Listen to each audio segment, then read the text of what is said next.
मुझे तो नहीं लग रहा है कोई ऐसा विरोध प्रदर्शन, मैंने तो नहीं देखा। जो विरोध प्रदर्शन तब मैं मानता जब जिन लोगों ने यूजीसी की गाइडलाइन बनाने में जिन लोग सहयोग किया उनके घरों पे जो है ना धरना प्रदर्शन हो रहा था, तब तो मैं मान लेता। तो कुछ भी नहीं है ऐसा। मीडिया में डिबेट चल रही, बाकी ज़मीन पे तो कुछ है नहीं। मुझे ऐसा महसूस होता है कि जिन लोगों को लगता था कि ये उनका जन्म से अधिकार है कि हम कमज़ोर वर्गों के बच्चों को जो है डिस्क्रिमिनेशन करेंगे, उनको थोड़ी दिक्कत हो रही है, बाकी किसी को हो नहीं रही। गाइडलाइन में ऐसा कुछ है नहीं, मैंने पढ़ा है। उद्देश्य में जो है आर्थिक रूप से कमज़ोर वर्गों को जोड़ा गया है, तो इसका मतलब ये है कि ईडब्ल्यूएस वाले बच्चों को भी उसमें ऐड किया गया, तो वो सारे सामान्य जाति के हैं।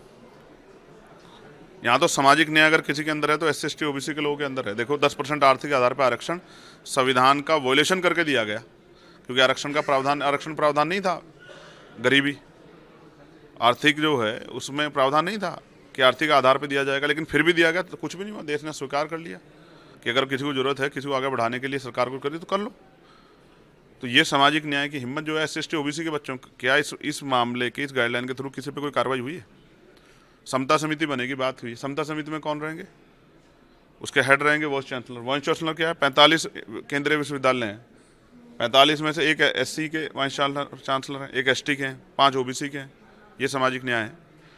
और बैकलॉग की स्थिति क्या है? जो उसमें कहा कि प्रोफेसर भी रहेंगे, तो 80% बैकलॉग ओबीसी का है, 83% एसटी का है, 64% एससी का है।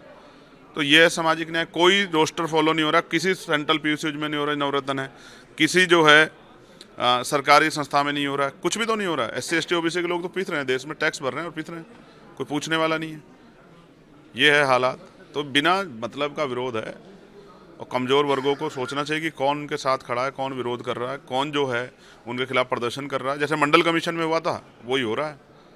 लोग इस पर सचेत हो जाए, उनको पता लग जाए कि कौन उनका अपना है, कौन पराया है। और उन नेताओं के भी पर्दे खुल रहे हैं, चेहरे बेनकाब हो रहे हैं। जो लोग कहते हैं कि हम जो है गरीबों के हितैषी हैं, दलित पिछड़ों के, आदिवासी, वो भी बेनकाब हो रहे हैं। किस पार्टी का स्टैंड है आपको पता, मीडिया पूछ रही है, पता लग जाएगा। देख रहा है कि कौन एससी एसटी ओबीसी के साथ